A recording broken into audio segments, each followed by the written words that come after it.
you know, Nigel and his band of trolls, I'm quite sure by now that even the Catholic priest who hired them and told me he hired them, straight straight out, um, surely is even a little bit embarrassed himself by the level of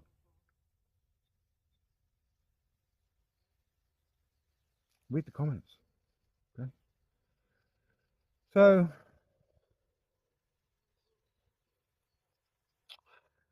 there's no one really here apart from the Roman Catholic Church officials who have been watching this for a long, long time. And this is where it all happens. It really does all happen. Um, over the next few years.